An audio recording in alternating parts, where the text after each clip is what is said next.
ಪ್ರಯುಕ್ತ ದಿನಾಂಕ 8/3/2024ರಂದು ನಮ್ಮ ಮಲೆ ಮಹದೇಶ್ವರ ಬೆಟ್ಟದಲ್ಲಿ ಇರ್ತಕ್ಕಂತಹ ದಾನಿಯಿಂದ ಹೊಂದಿರತಕ್ಕಂತಹ 1 ಕೆಜಿ 369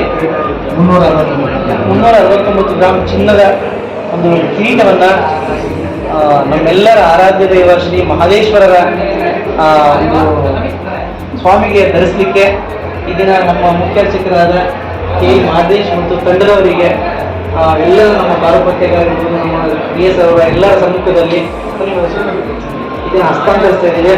ಸ್ವಾಮಿಯ ಎಲ್ಲ ಒಂದು ಭಕ್ತಿಗೆ ಎಲ್ಲರ ಸ್ವಾಮಿಯ ಆಶೀರ್ವಾದಕ್ಕೆ ಕೃಪೆಗೆ ಎಲ್ಲರೂ ಪಾತ್ರರಾಗಿ ಆ ಸ್ವಾಮಿಯನ್ನ ಚಿನ್ನದ ಕಿರೀಟದಲ್ಲಿ ಎಲ್ಲರೂ ಕೂಡ ಕಣ್ತುಂಬಿಕೊಳ್ಳತಕ್ಕಂಥ ಒಂದು ಸಮಯ ನಮ್ಮೆಲ್ಲರಿಗೂ ಬಂದಿದೆ. ಇದೆಲ್ಲ ಅವರೇ ಕೂಡ ಭಗವಂತ ಅವರೇ ಮಾಡಿಸ್ಕೊಳ್ತಾ ಇದ್ದಾರೆ. ನಾವೆಲ್ಲರೂ ಕೂಡ ಸೇವೆಯನ್ನು ಮಾಡ್ತಾ ಇದ್ದೀವಿ. ನಿಜಕ್ಕೂ ನಾವೆಲ್ಲರೂ ಧನ್ಯರಾಗಿ ಸ್ವಾಮಿಯ ಕೃಪೆಗೆ ಪಾತ್ರರಾಗಿ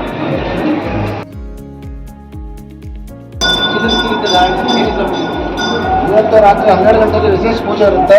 12ರಿಂದ ಬ್ರಾಹ್ಮಿ ಮುಹೂರ್ತ ಮಧ್ಯ ಬೆಳಗಿನ ಜಾವ 3 ಗಂಟೆ ತನಕ ಈ ವಿಶೇಷ ಪೂಜೆಗೆ ಇವತ್ತು ಸ್ವಾಮಿಯವರಿಗೆ ಬಂಗಾರದ ಕಿರೀಟವನ್ನು ಅಲಂಕಾರ ಮಾಡೋದ್ರ ಮುಖಾಂತರವಾಗಿ ಭಕ್ತಾದಿಗಳಿಂದ ದರ್ಶನ ಅದಕ್ಕೆ ಇವತ್ತು ಒಂದ್ಸಲ ಉದಯ ಮಹಾತ್ಮನೆ ಅಂತೇಳಿ ಮಾಡಿ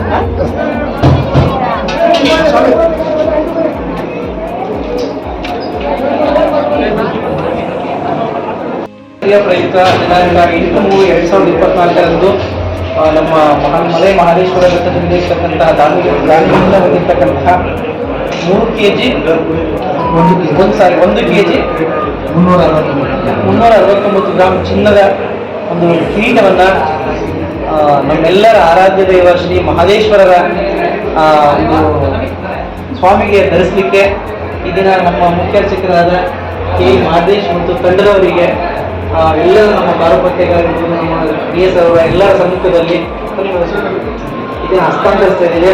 ಸ್ವಾಮಿಯ ಎಲ್ಲ ಒಂದು ಭಕ್ತಿಗೆ ಎಲ್ಲರ ಸ್ವಾಮಿಯ ಆಶೀರ್ವಾದಕ್ಕೆ ಕೃಪೆಗೆ ಎಲ್ಲರೂ ಪಾತ್ರರಾಗಿ ಆ ಸ್ವಾಮಿಯನ್ನ ಚಿನ್ನದ ಕಿರೀಟದಲ್ಲಿ ಎಲ್ಲರೂ ಕೂಡ ಕಣ್ತುಂಬಿಕೊಳ್ಳತಕ್ಕಂಥ ಒಂದು ಸಮಯ ನಮ್ಮೆಲ್ಲರಿಗೂ ಬಂದಿದೆ.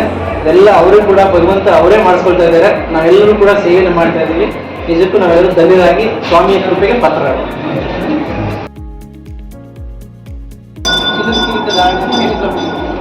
ಇವತ್ತು ರಾತ್ರಿ 12 ಗಂಟೆಗೆ ವಿಶೇಷ ಪೂಜೆ ಇರುತ್ತೆ. 12ರಿಂದ ಬ್ರಾಹ್ಮಿ ಮುಹೂರ್ತ ಮಧ್ಯ ಬೆಳಗಿನ ಜಾವ 3 ಗಂಟೆ ತನಕ ಈ ವಿಶೇಷ ಪೂಜೆಗೆ ಇವತ್ತು ಸ್ವಾಮಿಯವರಿಗೆ ಬಂಗಾರದ ಕಿರೀಟವನ್ನು ಅಲಂಕಾರ ಮಾಡೋದ್ರ ಮುಖಾಂತರವಾಗಿ ಭಕ್ತಾದಿಗಳಿಂದ ದರ್ಶನ ಅದಕ್ಕೆ ಇವತ್ತು ಒಂದ್ಸಲ ಉದಯ ಮಹಾತ್ಮನೆ ಅಂತೇಳಿ ಮಾಡಿ